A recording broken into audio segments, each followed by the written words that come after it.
When the last lamp on the high street goes out, Amberwick begins to wake. Not loudly, not all at once.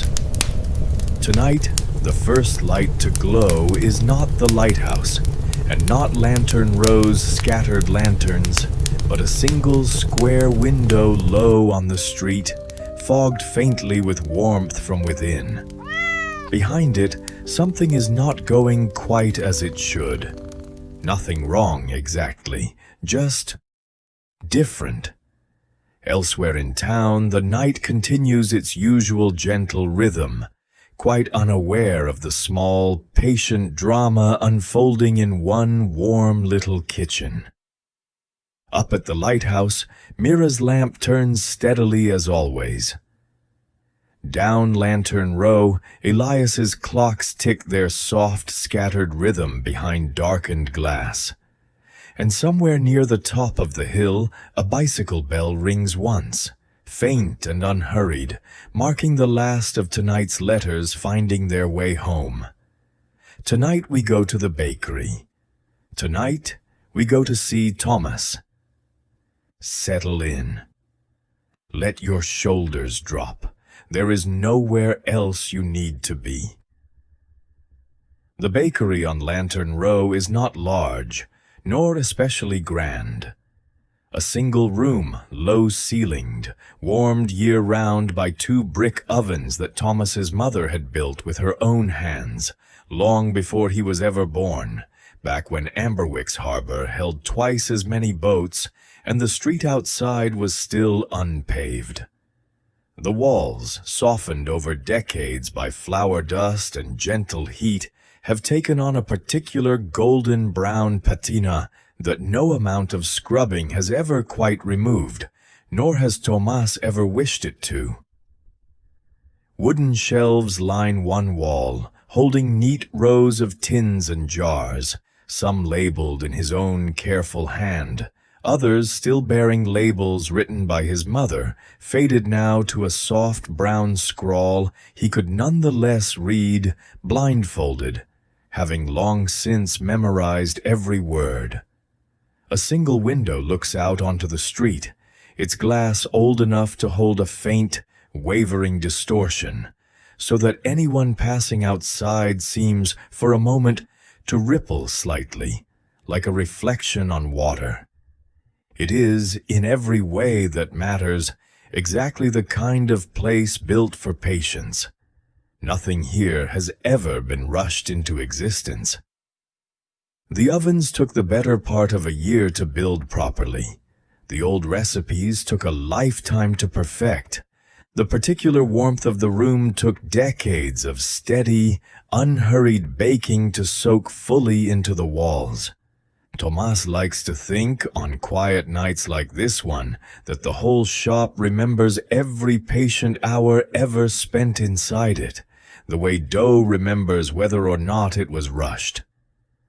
Tomas Kade has made bread in this small shop for more years than he cares to count, and in all that time he has come to know dough the way some people know an old friend, by feel, by smell, by the particular give of it beneath his palms. He knows when it is tired, when it is eager, when it needs more time, and when it is simply ready. Tonight, it is telling him something he does not often hear. He stands at his long wooden table, sleeves rolled to the elbow, a light dusting of flour settled across his forearms like a fine snowfall. Behind him, the ovens glow their usual low, steady orange, warming the small shop until the windows have fogged from the inside as much as the mist has begun to settle outside. Everything looks the same as any other night, except the dough beneath his hands, first proofed nearly 2 hours ago, has barely moved at all. He presses 2 fingers gently into its surface, the way he always does, testing.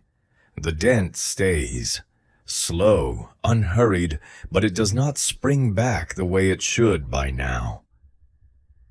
He is not concerned, not yet. Bread has its moods, the same as people do, and Tomas has long since learned not to argue with it. "Taking your time tonight," he says quietly, to no one in particular, the way he sometimes talks to his dough when the shop is empty and the night is long. "That's all right. So am I." He covers the bowl again with its damp cloth and turns to the second batch, the one he keeps, always, as a precaution. A smaller measure that rises faster, simpler, made from an older recipe than the first. This one, at least, is behaving as it should, soft and slowly swelling beneath its cloth, like something breathing in its sleep. He busies himself with other small tasks while he waits, wiping down the long table, checking the coals beneath the ovens, setting out the morning's trays in careful, familiar rows. It is a rhythm he could do with his eyes closed, and some nights, especially quiet ones like this, he nearly does. There are, he often reflects, as many kinds of patience in this small shop as there are kinds of bread. The plain morning loaves need only a simple, steady patience, the kind that comes easily after so many years. The seeded rye, his mother's own recipe, asks for something closer to attentiveness, a watchfulness for the particular moment its crust begins to darken just enough and no further, and the sweet-spiced buns he makes only twice a month, for reasons that have more to do with old habit than any real necessity, require the deepest patience of all, an entire day's slow work folding butter through dough in thin, careful layers, resting it, folding again, never rushing, even when his hands grow tired of the repetition. Tonight's stubborn dough belongs to none of these familiar categories. It is, simply, his mother's very first recipe, the plainest of plain loaves, and yet somehow, of all of them, the one that most often reminds him, on nights like this, of everything he learned from her example rather than her instruction. He glances toward the row of proofing baskets lined along the far shelf, each lined with its own well-worn cloth. Some so old now, they have been mended more times than he can count. Small, neat stitches holding together fabric that has, by now, seen more risen dough than either of them could ever number. He has never once considered replacing them. There is something, he thinks, in the particular texture of well-used cloth that the dough itself seems to recognize and settle into more easily than anything new ever could. Above the long table, hung slightly askew from a hook that has never quite sat straight, no matter how many times he has adjusted it, a small wooden sign reads, in his mother's own careful lettering, now faded nearly to invisibility in places, "Good things come to those who do not hurry them." He does not need to read it any longer to know what it says. He has simply always known, the way one knows the exact number of steps to a familiar staircase, without ever needing to count them again. From up at the lighthouse, though Tomas cannot see it from here, Mira Voss glances toward the faint orange glow that always seems to drift up from the bakery chimney around this hour, and finds it burning a little brighter than usual. A little later into the night, she does not think much of it. Some nights the bread simply takes its time, she supposes, the same as the sea does. she makes a small note in her logbook, more out of habit than necessity. Bakery chimney still smoking past the usual hour. No cause for concern, I expect. Only patience being asked of somebody down there tonight. She lowers her spyglass and settles back at her desk, thinking, briefly, of the many nights over the years she has watched that same faint glow rise later than usual from Thomas's chimney, always resolving itself by morning into the same familiar rhythm of smoke, steady and unremarkable, exactly as it should be. She has never once known the bread down there to fail entirely, not truly, only to take its own slow time about the business of becoming what it was always meant to be. She finds something quietly reassuring in that. The same reassurance, she supposes, that Thomas himself must feel each time he checks the dough, and finds it, eventually, exactly where it needs to be. She returns to her own quiet watch. The sea calm again this evening, though not so eerily still as it had been some nights before. A soft wind moves across the water, just enough to stir a gentle line of ripples toward the harbor mouth. Back on Lantern Row, Thomas checks the first bowl once more. Still slow, still stubborn. He sits finally, in the old wooden chair by the door, the one worn smooth by years of exactly this kind of waiting, and allows his mind to drift, the way it often does on nights when the bread asks more patience of him than usual. He thinks, as he often does at this hour, of his mother's kitchen. It is not a grand memory. Nothing dramatic ever happened there, worth telling as a story with a beginning and an end. Only small things.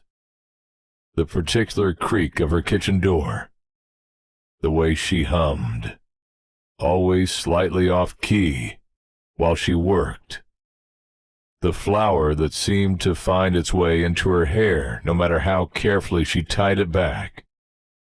He was young then, younger than Wren is now, standing on an overturned crate so he could reach the table, watching her hands move through dough with the same slow, unhurried patience he tries, every night, to bring to his own. She had been the one to teach him the saying he still repeats to himself, and sometimes, quietly, to his dough. Bread that is rushed, she used to tell him, remembers being rushed. You can taste it. He had not understood it then, not fully. He had thought, as children often do, that she was simply being patient, because patience was easy for grown-ups. Some skill he would eventually grow into without trying. It took him many more years, and many more nights exactly like this one, to understand that patience was not a thing she had simply been given. It was a thing she had practiced, night after night, the same as he practices it now. His mother had come to Amberwick as a young woman, from a town further down the coast, whose name Thomas has heard only a handful of times in his life, always spoken softly, always without much elaboration. She never explained, not fully, why she had left, only that she had arrived one autumn with very little, besides a few old recipes carried carefully in her memory, and a determination, quiet but unshakable, to build something of her own The bakery had been little more than an empty stone shell when she found it, its previous owner having given up the trade some years before. The ovens long gone cold. She had rebuilt them herself, slowly, over that first long winter, learning the particular temperament of Amberwick's clay and stone through trial and countless patient error, until at last, the following spring, the first proper loaves emerged, imperfect but warm, and the town had welcomed them, and her, without hesitation. Tomas knows the story the way he knows the shape of his own hands, though he was too young to remember any of it firsthand. He has pieced it together instead, from the small fragments she offered over the years. A sentence here, a memory there, usually shared. He has noticed only in looking back, on nights very much like this one, when the bread was taking its own slow time, and there was little else to do but talk quietly while waiting. Tonight, though, for reasons he cannot quite name, his eyes linger on the tin a little longer than usual. Further along Lantern Row, past two darkened shop fronts, Elias Thorne sits at his workbench, a single small clock open before him, its gears exposed beneath the warm circle of his desk lamp. He does not know, of course, about the dough 2 doors down, taking its slow time in the warm dark of Thomas's ovens. But there is something, he thinks, faintly pleasing about the low murmur of the bakery's ovens. He can just make out through the thin wall between their shops. A familiar warmth, a familiar patience, running parallel to his own. He has known Tomas for longer than either of them much discusses aloud, 2 quiet men who have simply always been there in each other's periphery, exchanging little more than a nod most evenings, and yet somehow understanding each other's particular kind of patience better than most people who talk a great deal more. Once, years ago, in a lean winter when the bakery's takings had fallen low, Elias had quietly begun fixing a great many more clocks than usual for townsfolk, who, just as quietly, always seemed to pay him a little more than the work strictly required. He never mentioned it to Tomas, and Tomas, if he ever noticed the extra coin finding its way toward him through unexplained channels that winter, never asked. He lifts a small spring, examines it closely, and sets to work, unhurried, the same as always. And higher up the hill, Wren makes her last rounds of the night, the satchel across her chest lighter now than it was an hour ago.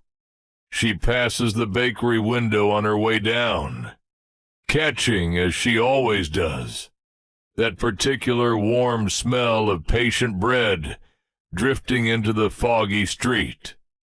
She does not stop tonight.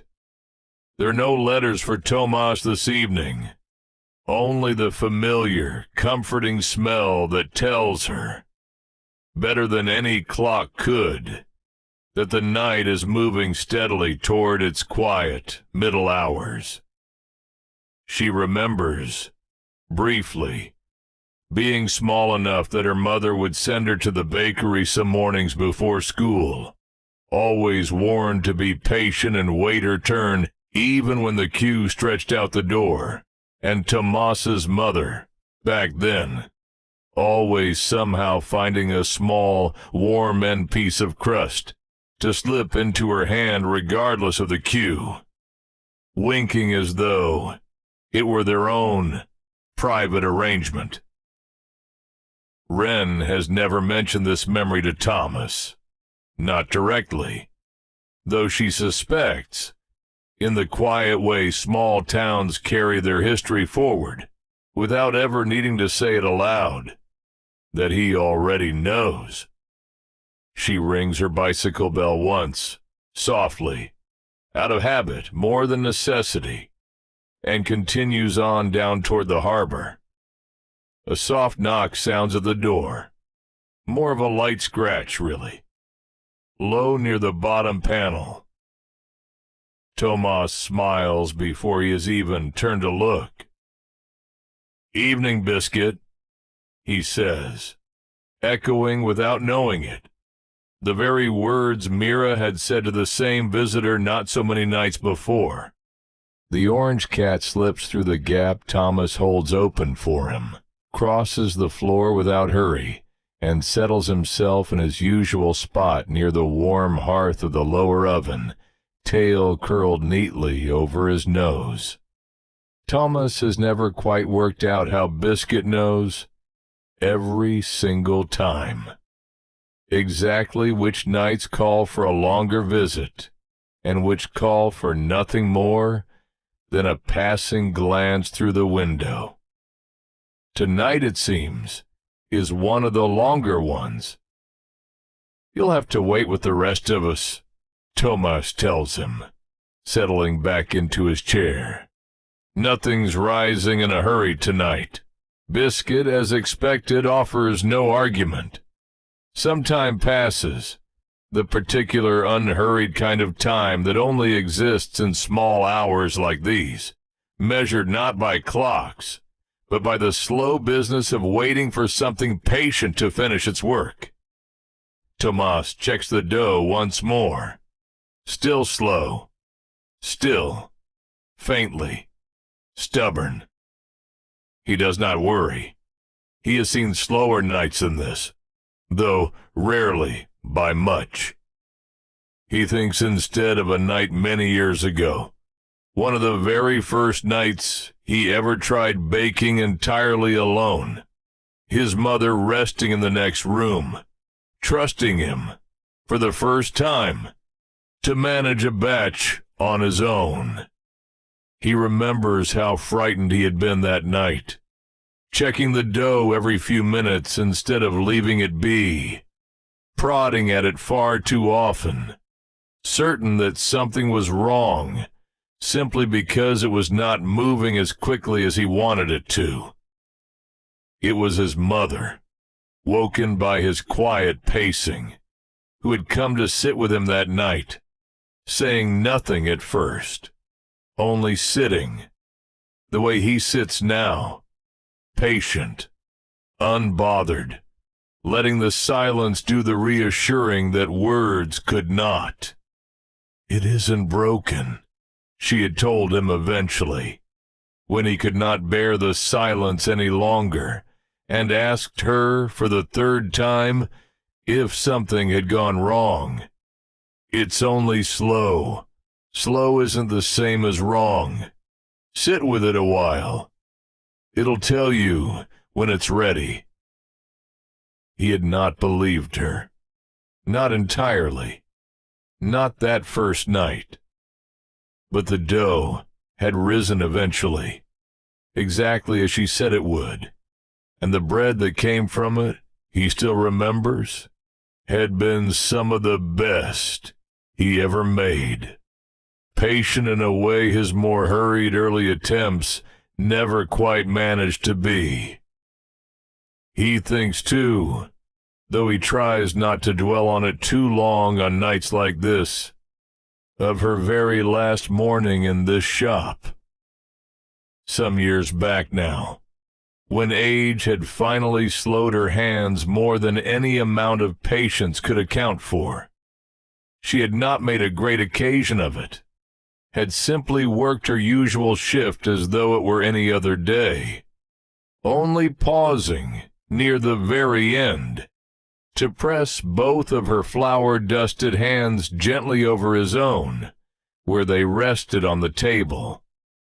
"You've had it in your hands for a long while now," she had told him, her voice steadier than he expected, though her eyes had been bright in a way he still remembers clearly. I'm only handing over what was already yours." She had not cried, and so he had tried not to either, though he remembers failing rather badly at that particular effort. Once she had gone upstairs to rest, and he was left alone in the shop for the first time as its sole keeper. He remembers standing exactly where he stands now, hands pressed flat against the same worn wood, feeling the whole weight of the small shop settle onto his shoulders in a way that felt, for that one evening at least, considerably heavier than any loaf of bread ever had. It had passed, of course, the way most heavy feelings eventually do, worn smooth over time the same way the proofing baskets had been worn smooth by years of gentle use. He had found his own rhythm within her old one, kept most of her recipes exactly as she left them, though he had, over the years, allowed himself one or two small changes of his own, additions she had never tried, made carefully, and only after long enough practice that he trusted his own hands to know when something new had earned its place beside the old. He glances up at the small shelf above the ovens, where a single tin sits, slightly dented at one corner, catching a faint gleam of oven light. It has sat there, unopened, for longer than he likes to admit. Not because he is afraid of what is inside, exactly. More because some things feel safer left exactly as they are, held closely without being disturbed. Through the thin wall separating his shop from Elias's, Tomas can just make out the faint, familiar ticking of the clockmender's workbench. A small comfort he rarely notices consciously, but would surely miss on any night it happened to fall silent. He has never once discussed this particular comfort with Elias directly, the two of them being men more inclined to let a shared, unspoken understanding stand in for whatever words might otherwise be needed. It is enough, most nights, simply to know that someone else nearby is awake and patient and quietly tending to something of their own. Back in the bakery, Tomas checks the dough once more, and this time, at last, something has shifted. Not fully risen, not yet, but soft now beneath his fingers in a way it was not before. The faint, unmistakable give of something finally, slowly, beginning to trust the warmth around it. He allows himself a small, relieved breath, though he was never truly worried. Not really. Patience, after all, nearly always pays its patient debts eventually. He glances again at the small tin on the shelf. This time, without quite deciding to, he reaches up and takes it down. The tin is lighter than he remembers, though perhaps it has always been this light, and he has simply never held it long enough to notice. He sets it on the corner of his work table, beside the slowly rising dough, and for a long moment simply looks at it, tracing the small dent at its corner with his thumb, the same dent that has been there as long as he can remember, though he has never once asked how it got there. He opens it, finally, slowly, the hinge giving a small, soft creak that seems, in the quiet of the shop, almost startlingly loud. Inside, there is very little. A folded, yellowed piece of paper, brittle at its edges, a small wooden spoon, worn smooth at the handle, far too small now for his own grown hands, and a faint, lingering smell, so faint he cannot be certain he is not imagining it, of flour, and something sweeter beneath it, cinnamon perhaps, or something closer to memory than to any actual scent. He unfolds the paper carefully. It is a recipe, written in a looping, familiar hand, faded almost past reading in places, though he does not need to read it fully to know, already, exactly what it says. He has made this same recipe more times than he could count, though never once. He realizes now, holding this exact piece of paper while he did it. There is something else, too, folded inside the same paper, smaller, easy to miss. A single pressed flower, long since faded to a papery brown, its shape still faintly recognizable as one of the small wild roses that grow along the cliffs above the harbor.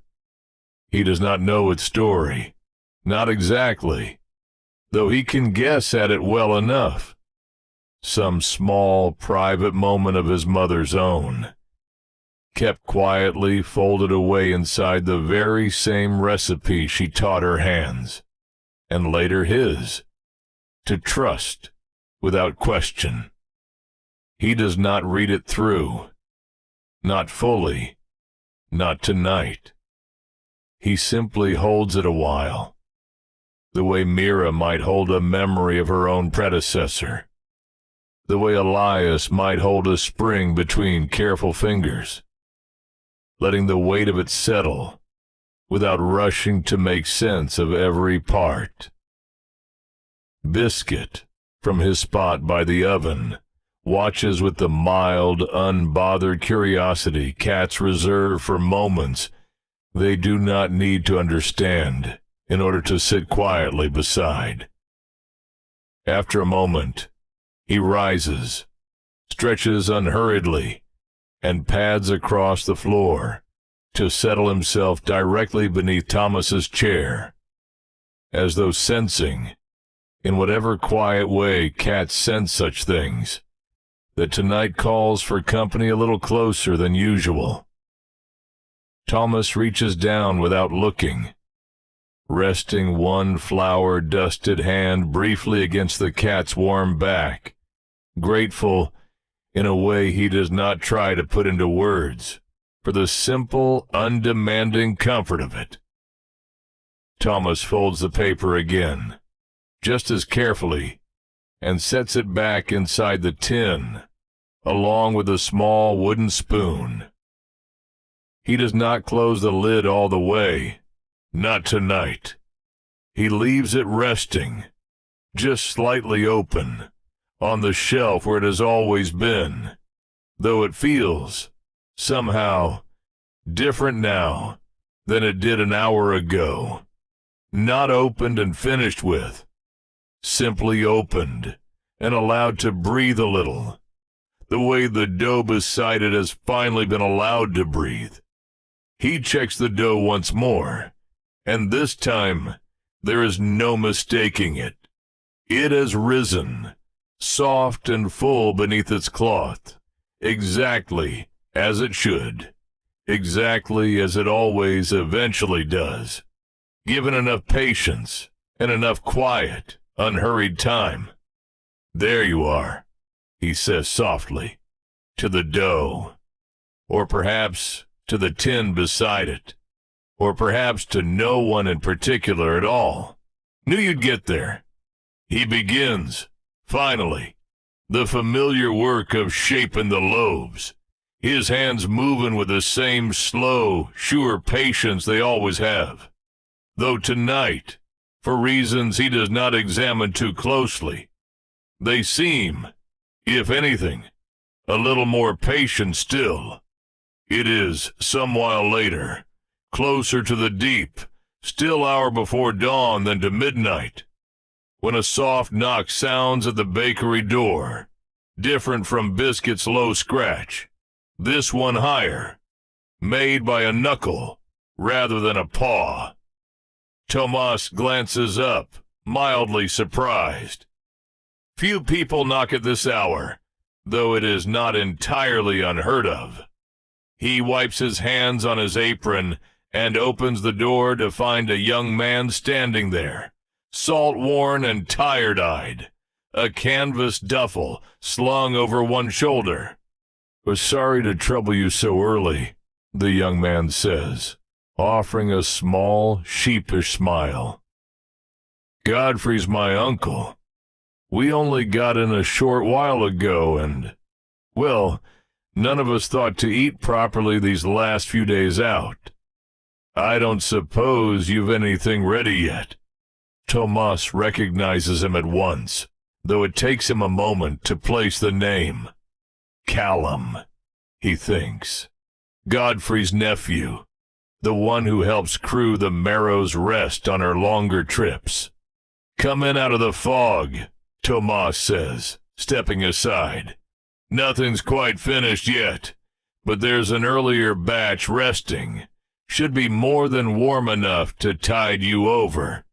Callum steps inside gratefully, the warmth of the small shop visibly working on his tired shoulders almost at once.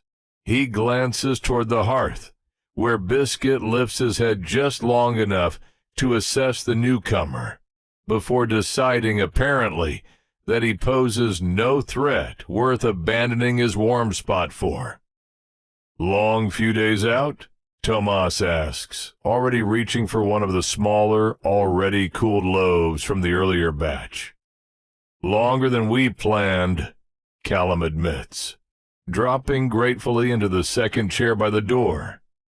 "Nothing dangerous, mind. Just slow. The kind of days where you're mostly just waiting for the wind to decide what it wants to do." Tomas smiles slightly at that, wrapping the loaf carefully in a clean cloth. "I know a thing or two about waiting for something to decide what it wants to do," he says, nodding faintly toward the dough still resting nearby. "Seems to be the theme of the night." Callum accepts the bread with both hands, murmuring something appreciative through an already full mouth, and for a while the two of them simply sit together in comfortable, tired quiet, the fire settling. Biscuit's low purring the only real conversation between them. Callum glances around the small shop between bites, taking in details he has perhaps not properly noticed in years of passing through. The worn proofing baskets, the faded wooden sign hanging slightly askew above the table, the particular golden warmth of walls that have clearly stood witness to decades of exactly this kind of quiet, late-night patience. "Feels the same as it always has in here," he says eventually, half to himself. "Even smells the same. I remember coming in as a boy, half asleep, my mother dragging me along before school. Your mother always had something warm waiting, no matter how early we came. Your mother used to do the same for us, you know," Callum says eventually, licking a crumb from his thumb. "Years back, whenever we came in late, there was always something warm waiting, even if she had to pull it half-finished from the oven herself." "She did," Tomas says softly, glancing without quite meaning to, toward the small tin on the shelf. "She never could stand the thought of anyone going to bed hungry, especially not after a hard few days out." "Must be strange," Callum says after a moment. "Keeping a place going after someone like that. Filling shoes that big." Tomas considers the question longer than perhaps Callum expects, turning it over slowly, the same way he turns dough. "Strange for a while, yes, he admits finally. Less like filling her shoes now, though, and more like walking the same path she wore smooth for me. It isn't quite the same as starting from nothing. She left the way well marked. I only have to keep walking it.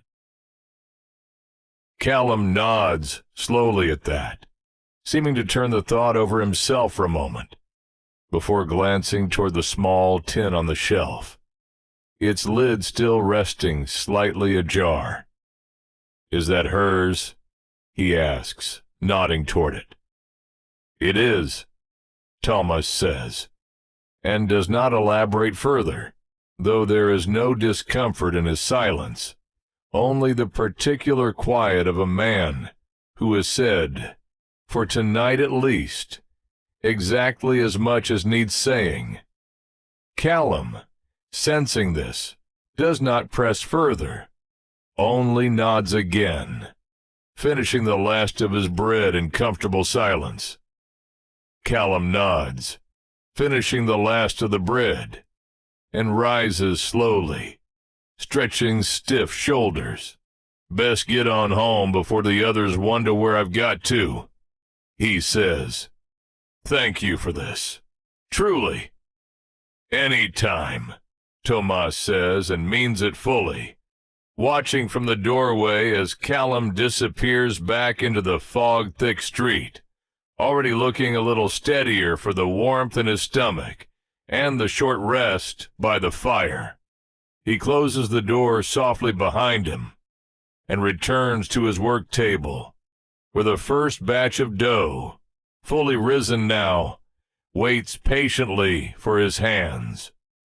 Outside, the fog is settled fully over Lantern Row, softening every lantern into a small, warm halo, blurring the line between the bakery window and the quiet street beyond. Up at the lighthouse, Mira notes, at last, that the bakery chimney has finally begun to smoke in its usual steady rhythm, no longer struggling, simply working, the way it always does by this hour.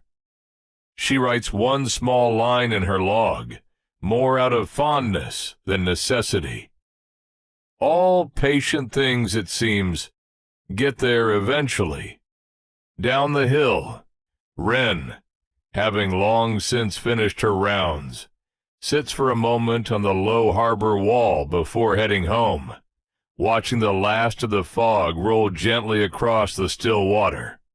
She glances back once toward Lantern Row, where the bakery's warm light still glows faintly through the mist, and smiles to herself, thinking, without quite knowing why, of small, warm crusts once slipped quietly into a child's waiting hand. She does not know, of course, exactly what has passed this particular night inside that small, warm shop. The tin opened after so many years. The old recipe held once more in familiar hands. The quiet, patient lesson relearned exactly when it was needed. She does not need to know the details to sense. In the easy way small towns carry their comforts forward, without needing to name them. That some particular peace has settled tonight over Lantern Row. The same unhurried peace that settles, sooner or later, over every patient thing left long enough to simply become what it was always meant to be.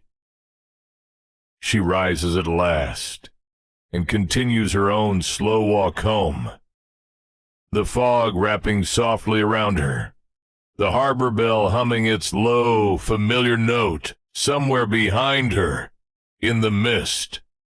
Tomas slides the final tray into the oven and allows himself, at last, to rest again in the old wooden chair by the door, Biscuit already half asleep beside the hearth, the tin on the shelf still resting slightly open, its small folded paper catching every so often, the faintest flicker of oven light. He thinks of his mother's hands, and of his own, and of all the nights in between them. Patient nights, slow nights, nights that asked for nothing more than the simple willingness to wait. He thinks, too, of Callum's question, still turning gently in his mind. Filling shoes that big?